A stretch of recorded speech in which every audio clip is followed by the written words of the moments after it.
Medyo nakakaranas tayo ng konting lamig ng panahon at marahil kumpara sa tag-init, lalupat ng tagtuyot, ay ito ang gusto ng marami sa atin. Pero marahil ang tanong ay, paano kung hindi na ganito ang panahon na ating nararanasan? At marahil maganda na tingnan natin yan sa buhay Kristiyano.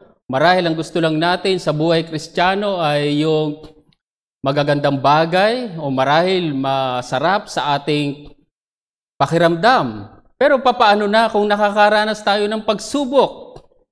Hindi ko sinasabi na maganda o hangarin natin ang pagsubok, pero ang pagsubok man ay pwedeng gamitin ng Diyos para sa ating ikatututo. Marahil masasabi mo na dahil sa pagsubok ay mas naging mabuti kang Kristiyano. Marahil masasabi mo na dahil sa pagsubok, naging mas banal kang Kristiyano. At ito nga, sinasabi ni Santiago sa kanyang sulat na ating tinutunghayan sa Kabanata 1:2-3, mga kapatid ko, ituring ninyong buong kagalakan kapag kayo nahaharap sa sari-saring pagsubok, yamang inyong nalalaman ang pagsubok sa inyong pananampalataya ay nagbubunga ng pagtitiis. So mapapansin nyo yung ganda ng pagsubok sa buhay Kristiyano. Pero marahil ang kabalintunaan dito ay hindi laging ganito ang nangyayari, hindi laging parang maganda ang nagiging resulta ng pagsubok sa buhay ng mga Kristiyano. Kung minsan ay parang iginugo po tayo nito at ito marahil ang hamon sa atin bilang mga Kristiyano, at ito yung hamon na marahil pa ulit-ulit na nakikita natin, especially sa ating mga nagdaang mga pag-aaral sa sulat ni James na ating tinutunghayan. At marahil mayroon pong mga hamon na makikita tayo. At muli, sa ating pagpatuloy dito ay iniimbita ko kayo buksan ng inyong mga Biblia sa aklat ni James. Tayo po ay nasa kabanatang 4 na, talatang 13 hanggang 17. Santiago 4, mula talatang 13 hanggang 17. Ito po ang sinasabi ng salita ng Diyos. Hali kayo ngayon, kayong nagsasabi, ngayon o bukas ay pupunta kami sa ganito o sa ganoong bayan, at kami ay mangangalakal doon ng 1 taon at kikita. Gayunman ay hindi nyo nalalaman kung ano ang magaganap bukas. Ano ba ang inyong buhay? Kayo nga'y isang singaw na sa sandaling panahon ay lumilitaw at pagkatapos ay naglalaho. Sa halip ay dapat ninyong sabihin, kung loloobin ng Panginoon, kami ay mabubuhay at gagawin namin ito o iyon. Subalit ngayon ay nagmamalaki kayo sa inyong mga kayabangan. Ang lahat ng gayong pagmamalaki ay masama. Kaya't ang sino mang nakakaalam ng paggawa ng mabuti, ngunit hindi ito ginagawa, ito ay kasalanan sa kanya. Alam natin ang katatayuan ng mga mananampalatayang ito na sinulatan ni James. Alam natin na meron sa kanila na mahirap, marahil mas marami pa, ngunit meron ding mayaman, at malinaw yan sa Kabanata 1, talatang 9 hanggang 11. Ngayon, siguro kung ikaw ay mahirap, nanaisin mo na maging mayaman. At kung ikaw naman marahil ay mayaman, marahil nanaisin mo pa na mas maging mayaman. Sa tingin ko, wala namang masama dito. Pero kung mali ang pagtingin o yung pamamaraan mo sa mga bagay na ito, mali na ito. Sa ating teksto, makikita natin na mayroong pagpaplano na kumita ng salapi sa mga sinulatang ito ni James. Alam nyo, posible na ito raw ay in-address niya sa mismong mga mananampalataya, sa church, pero posible din na meron ding mga tagalabas So muli, wala akong makitang masama dito. Ito man ay pumapatungkol sa mismong iglesia, sa mga mananampalataya o sa mga tagalabas. Walang masama na magplano na kumita ng salapi. Pero ang mali na makikita natin dito ay ginagawa lamang nila ito sa kanilang sariling kaisipan. Ibig sabihin, hindi nila isinasama ang Diyos. O marahil labas ang Diyos sa kanilang mga pagpaplanong ito. At ayon kay James, ito ay paghahambog o pagmamalaki. Kaya ito yung mensahe ko ngayong hapon, ang pagpaplano na kumita ng salapi, labas sa Diyos o hindi kasama ang Diyos, ay paghahambog sa Kanya. Ang pagpaplano na kumita ng salapi, labas sa Diyos o hindi kasama ang Diyos, ay paghahambog o pagmamalaki sa Kanya. Muli, walang masama na magplano na kumita ng salapi. Sa katunayan, mas mali yung walang pagpaplano. Tayo ay nasa budgeting pa rin ngayon at wala akong makitang masama sa ginagawa nating marahil pagpaplano o pagbabudget. Pero ang masama doon ay kung hindi na natin isinasama ang Diyos sa ating mga ginagawang ito. At kung ganoon, iyon ay paghahambog sa Diyos. Parang gusto nating sabihin na hindi natin kailangan ng Diyos sa ating mga pagpaplanong ito. Parang gusto nating sabihin na tiyak tayo sa ating mga ginagawang ito. At kung ganyan ang ating diwa o attitude sa harap ng Diyos, ay paghahambog yon. Ngayon, marahil ang tanong, bakit hindi tayo dapat maging mapaghambog sa harap ng Diyos? Lalo na kung ang pag-uusapan ay pagkita o pagkamal ng salapi. Sa dalawang bagay, nais kong tingnan natin yan. Una, sapagkat hindi natin alam ang bukas. Sapagkat hindi natin alam ang bukas. At pangalawang bagay, sapagkat ito ay masama o kasalanan sa Diyos. Sapagkat ito ay masama o kasalanan sa Diyos. So, unang bagay na marahil kapansin-pansin sa ating teksto, kung bakit hindi tayo magkaroon ng mga attitude na mapaghambog, mapagmalaki sa Diyos. Unang bagay, sapagkat hindi natin alam ang bukas. Dito makikita natin ang sobrang katiyakan ng mga taong ito sa kanilang pagpaplano na kumita ng salapi. Pansinin niyo ang sabi ni James, halika kayo ngayon, kayong nagsasabi, ngayon o bukas, ay pupunta kami sa ganito o sa ganoong bayan at mangangalakal doon ng 1 taon at kikita. So dito mapapansin niyo yung sobrang katiyakan ng mga taong ito sa kanilang mga pagpaplano na kumita ng salapi. Mapapansin niyo na meron silang panahon na sinasabi, meron silang time na binabanggit dyan. Ang sabi dyan ay 1 taon. Punta tayo doon sa lugar na gano'n o doon sa gano'ng lugar. At doon, 1 taon at kikita tayo doon. Yun ang sinasabi nila. Parang gusto nilang sabihin na hindi sila sasablay o hindi sila malulugi doon. Ay sinong nakatitiyak na kung siya ay mangangalakal ay siya ay tiyak na agad nakikita o tutubo? Parang hindi ganyan ang normal o realidad sa pangangalakal. Ngayon, sige, sabihin na natin na talagang negosyante ka marahil alam mo na ang pasikot-sikot nito, marahil masasabi mo na talagang nakatitiyak tayo na kumita ng salapi. Pero ang hindi mo tiyak ay yung pwedeng mangyari sa iyo sa araw ng bukas. Ipinakita dito ni James ang kaiklian o ang kawalang katiyakan ng buhay. Ngayon, kung hindi ka nakakatiyak sa iyong buhay, ibig sabihin, anumang oras ay pwede kang maglaho, pwede kang mawala, pwede kang mamatay. Paano ka nakatitiyak sa sinasabi mong planong iyon? So ang mag-isip o magplano na kumita ng salapi na hindi iniisip ang pwedeng mangyari sa kanya sa araw ng bukas ay kamangmangan sa harap ng Diyos. Gusto nating idiin na walang masama na mag-isip tayo na kumita ng salapi. Sa katunayan, masama nga yung hindi tayo magplano na mag-isip na kumita ng pera. Lalo pa marahil kung iyon ay lihitimo o kailangan talaga natin. Merong tao na marahil kailangan na talaga niyang kumita ng salapi pero wala silang ginagawa.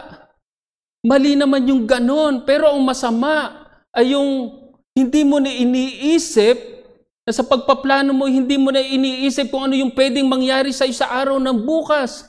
Lalo pa sasabihin mo sa loob ng 1 taon. Alam mo ba yung pwedeng mangyari sa iyo sa panahon na sinasabi mo? Hindi natin sinasabi na lagi na nating isipin na baka bukas mamatay na ako. Hindi naman ganon.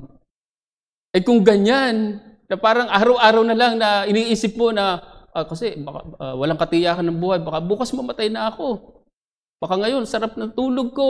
Baka bukas wala na ako. Hindi naman ganon, baka madiskaril ka na niyan. Yung bagang parang hindi ka na makapamuhay ng normal.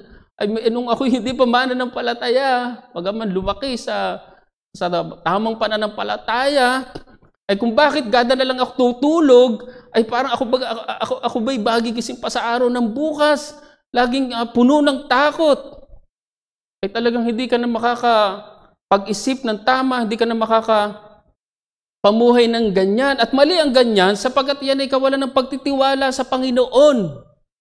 Pero ang masama yung parang wala ka ng kaisipan na ang buhay mo, anumang oras ay pwedeng maglaho. At ganito ang sinasabi dito ni James.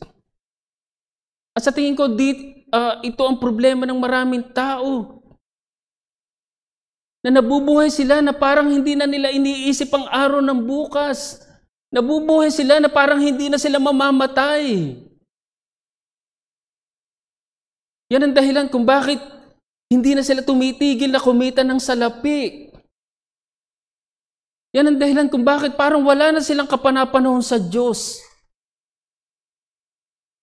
Kaya kahit yung araw ng linggo ay inaagaw pa rin nila sa Diyos para kumita ng salapi.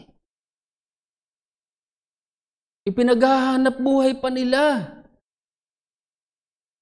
Mali ang ganyang kaisipan sa pagkita ng salapi. Siguro nga kung hindi na tayo mamamatay o sabihin na nating nakatitiyak tayo sa ating buhay, marahil wag na nga talaga tayong tumigil na kumita ng salapi. Gaya nung may narinig ako na anong gagawin mo sa buhay kundi maghanap buhay.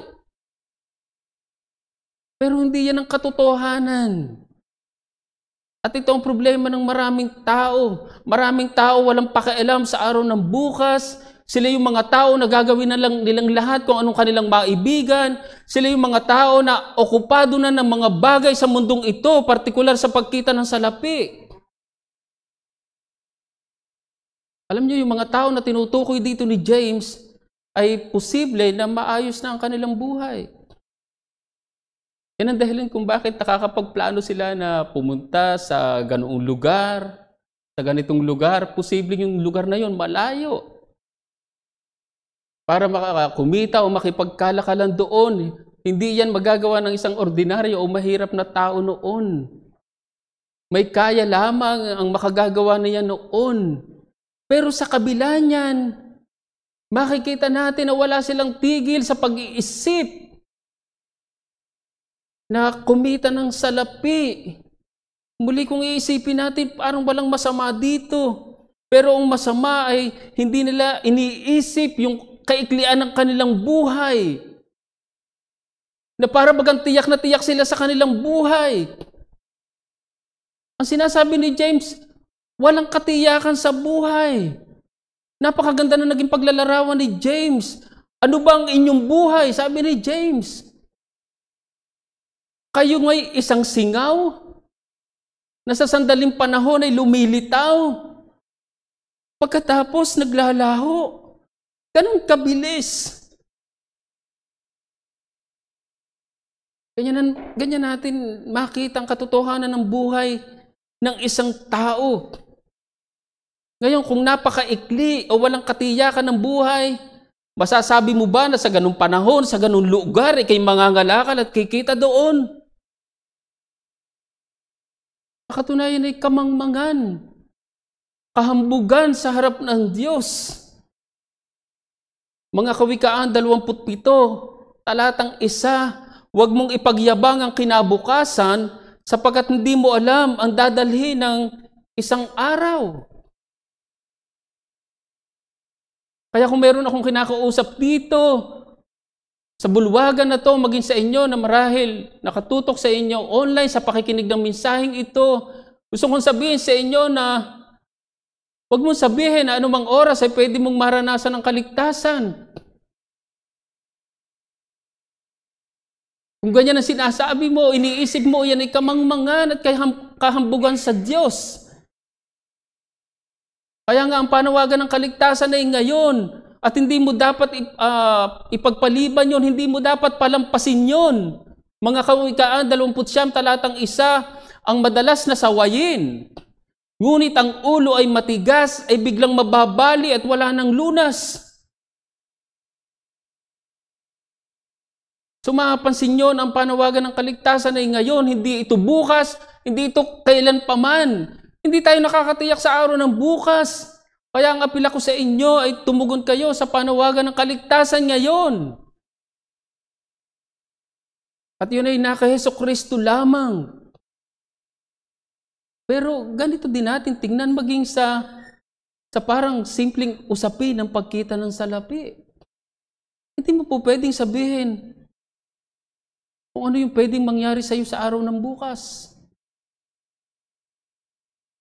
At huwag mong tingnan ang buhay sa dami ng salapi. Lucas 12, talatang 15, sinabi niya sa kanila, mag-ingat kayo at magbantay laban sa lahat ng kasakiman, sapagkat ang buhay ng tao ay wala sa kasaganaan ng kanyang ari-arian. Yan ay nagtuturo sa atin na huwag nating masyadong ituon ang ating mga isipan sa pagkamal ng salapi. Di ba yan yung punto ng talinghaga, maikling talinghaga na ibinigay ng ating Panginoong Hesus patungkol sa mayamang hangal. Matapos ang talatang 15 ng Lucas 12, ibinigay niya ang talinghaga patungkol sa mayamang hangal. Talatang 16 hanggang sa mga sumusunod. Maalala nyo na ang mayamang hangal na ito, wala nang ibang iniisip kundi ang magkamal at magkamal pa ng maraming kayamanan. Pagigiba niya ang kanyang mga kasalukuyang mga imbakan ng kayamanan, magpapatayo pa siya ng marami. Pero hindi niya nalalaman na anumang oras ay pwedeng bawiin ng Diyos ang kanyang buhay. At ganitong larawan na ipinapakita ni James sa kanyang mga sinulatan. At ganito rin natin makita ang ating buhay, mga kapatid. Noong nakaraan niyang barangay and SK elections, ako ay regular talagang bumoboto, bagaman sa Rizal pa, ay nakita ko doon ang aking isang pinsan at kaibigan. At kami ay nagkakumustahan sumandali. Yun ang aming huling pagkikita, makalipas lamang ang ilang linggo ay nabalitaan ko na siya ay patay na.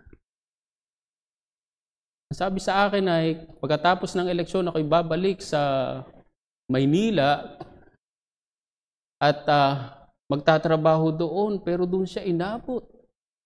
Doon siya inatake or na-stroke. Ganyan ang buhay.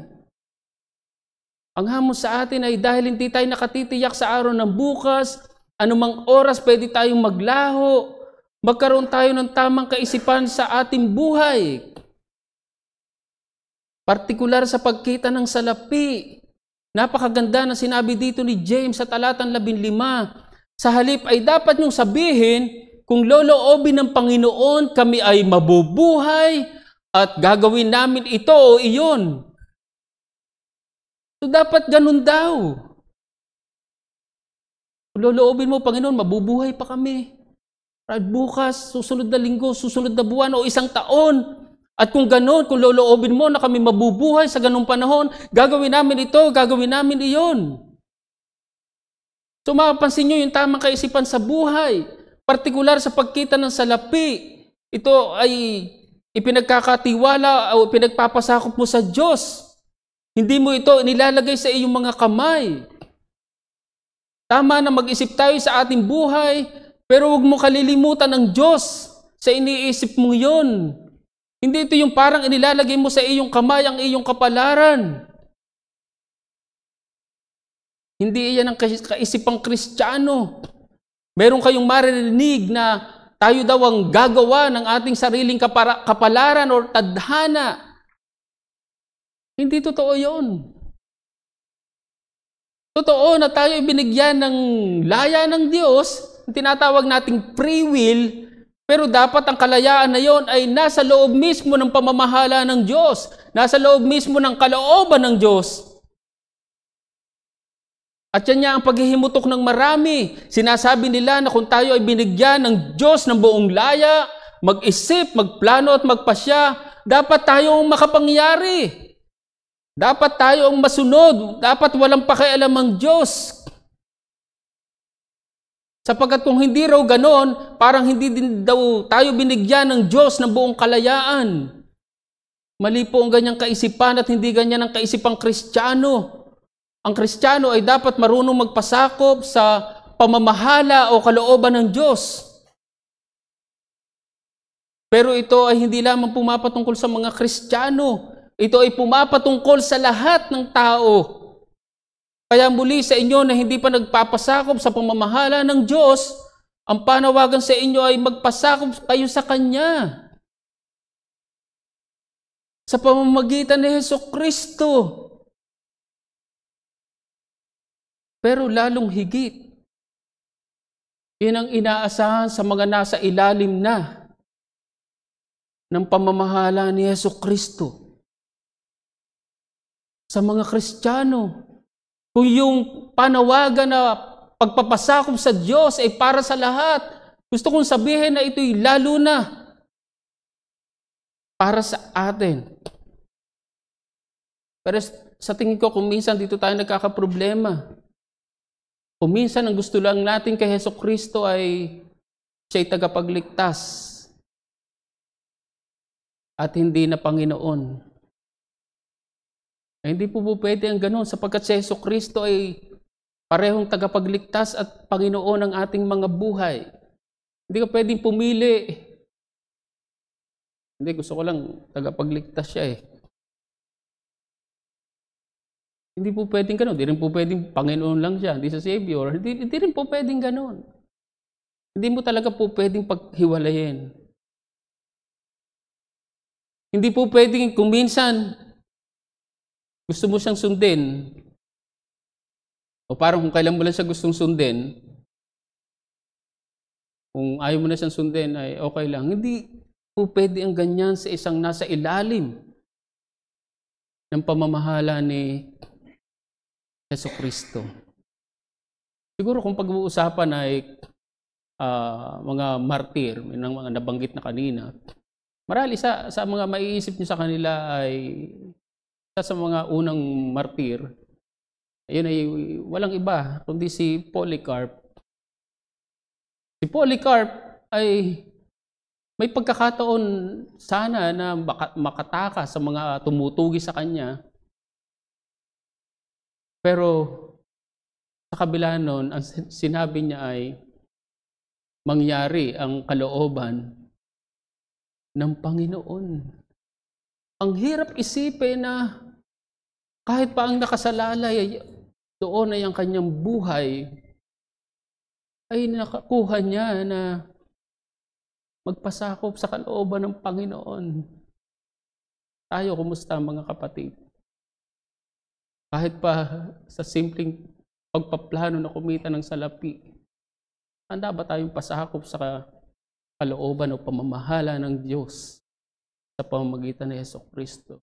Unang bagay kung bakit hindi tayo dapat maging mapaghambog sa Diyos, sapagkat hindi natin alam ang bukas. Pangalawang bagay, malinaw din sa ating teksto, sapagkat ito ay masama o kasalanan sa Diyos. Nakita natin ang pagpaplano na kumita ng salapi na hindi sinasaalang-alang ang bukas o yung pwedeng mangyari sa kanya, paghahambog yan sa Diyos. O mangmang ka, naghahambog ka sa Diyos. At ayon kay James, itong paghahambog na to ay bunga ng kanilang pagiging arugante o mayabang. Sinasabi doon na sila ay naghahambog sa kanilang kayabangan. Ngayon, nais kong pansinin niyo ang sinabi dito ni James patungkol sa paghahambog o pagmamalaki. Ang sabi dito, ito ay masama. Malinaw sa talatang 16, subalit ngayon ay nagmamalaki kayo sa inyong kayabangan. Anong tinutukoy niya doon? Nagpaplano sila eh. Ganito, ganon, isang taon, kikita tayo. Hindi nyo naiintindihan ang inyong bukas. Hindi nyo naalaman kung ganito lang ang buhay nyo. Sinasabi ni James, nagmamalaki kayo sa inyong kayabangan. Ang lahat ng gayong pagmamalaki ay masama. It is evil. Ngayon, kung iisipin nyo, bakit ito masama o evil? Yung pagmamalaki. Sapagkat ito ay pagsasantabi o pagbabaliwala sa Diyos.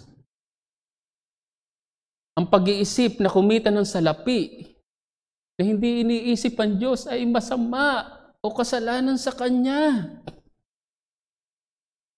Parang gusto mong sabihin na kahit pa wala ang Diyos sa iyong buhay, kayang-kaya mo magtagumpay.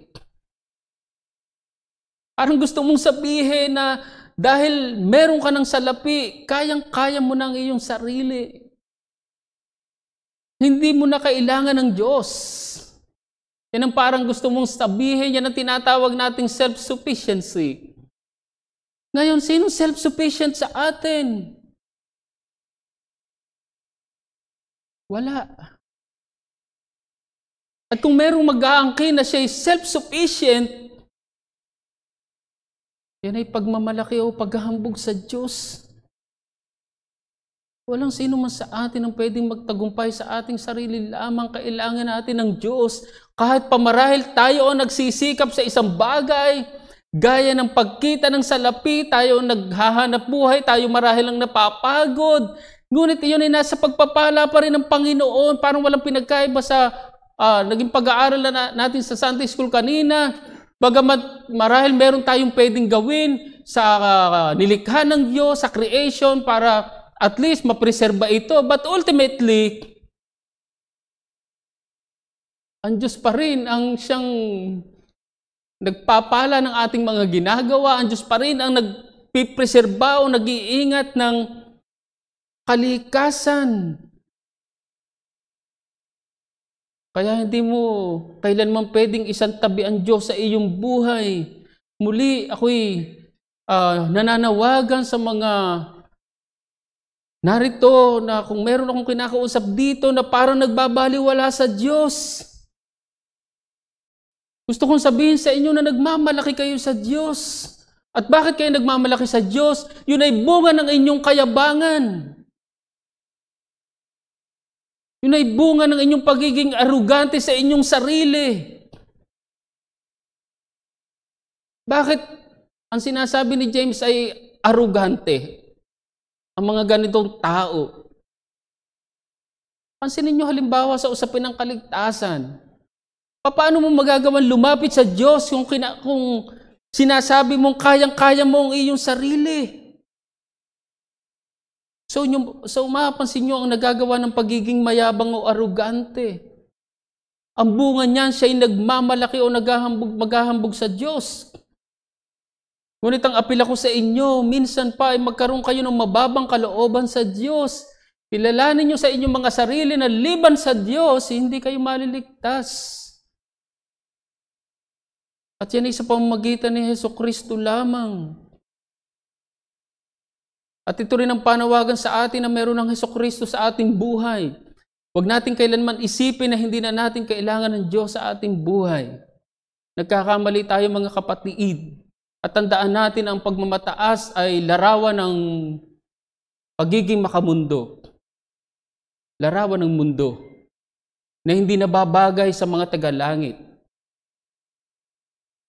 Unang Juan, Kabanata 2, talatang 16, sapagkat ang lahat ng nasa sanlibutan, ang masamang pagnanasa ng laman, at ang pagnanasa ng mga mata, at ang pagmamataas sa buhay, ay hindi mula sa Ama, kundi sa sanlibutan.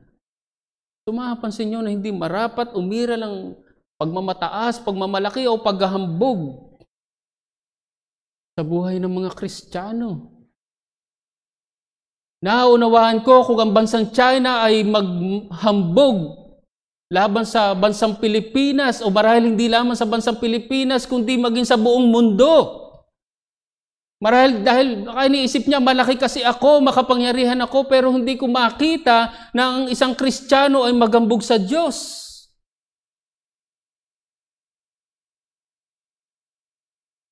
Ang hamon sa atin ay dahil ang pagmamalaki o paghahambog ay masama o kasalanan sa Diyos. Dapat nating gawin ang nararapat dito. Pansinin niyo ang sabi ni James sa talatang 17 sa huling talata ng ating teksto. Kaya't ang sino mang nakakaalam ng paggawa ng mabuti, ngunit hindi ito ginagawa, ito ay kasalanan sa kanya.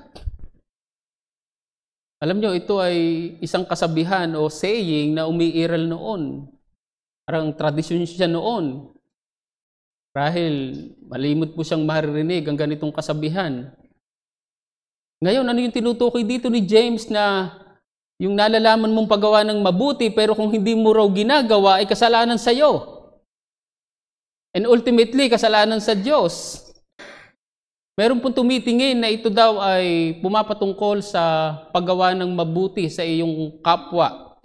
At ang ginagamit nilang supporting verses dyan ay sa Proverbs 3 verses 27 and 28 na kung nasa kapangyarihan daw ng iyong kamay, yung pagtulong sa kapwa na nangangailangan, ay gawin mo yun, wag mo raw ipagpaliban yun. Merong ganong isang pagtingin. Ang isa pang pagtingin ay, merong tumitingin din na ito raw ay mapatungkol doon sa kabiguan ng mga mangangalakal na to na tinutukoy dito ni James ng mga merchants na to na gumawa ng mabuti sa kanilang kapwa gamit ang kanilang pera. Marahil pwede raw gano'n, nabibigo itong mga mangangalakal na to. Kasi mapera na sila, lalo na kung kumikita sila, nabibigo daw sila. Bagaman parang may basihan yon, pero ang malamang-lamang na tinutukoy dito ni James, ay may kinalaman lamang sa kasalukuyang tinatalakay niya dito. At yun ay pumapatungkol sa paghahambog o pagmamalaki. Parang gustong sabihin dito ni James na kung nalalaman mo na hindi ka dapat maging mapagmalaki o mapaghambog, tapos ginagawa mo iyon, yun ay kasalanan sa iyo. At kung yun ay kasalanan sa iyo, yun ay kasalanan sa Diyos. Sa ibang salita, parang gustong sabihin dito ni James na kung nalalaman mo na dapat kang magpasakop sa kalooban ng Diyos sa pamamahala ni Kristo, tapos hindi mo ginagawa iyon, kasalanan sa iyo yun. Ikaw ay nagkakasala sa Diyos. Yung malamang-lamang na gustong sabihin dito ni James. Kaya ito'y magandang paalala sa atin mga kapatid, na makita natin na walang bahagi o walang lugar sa ating buhay na hindi natin kailangan ng Diyos. Yun man ay sa simpleng pagpaplano na kumita ng salapi o sa anumang aspeto or aspekto ng ating buhay. Grabing kapakumbabaan ng itinuturo sa atin dito, mga kapatid. masasabi natin na kaya nakuhang magpasakop ni Polycarp sa kalooban ng Diyos, kahit pa ang kapalit noon ay ang kanyang mismong buhay, ay sapagkat nalalaman niya na kung hindi niya gagawin yung mabuting bagay na yon na kanyang nalalaman, yun ay kasalanan sa kanya. Yun ay kasalanan sa Diyos. Kaya hindi niya nakuhang itanggi ang kanyang pananampalataya. At sinabi niya na siya ay isang Kristiyano.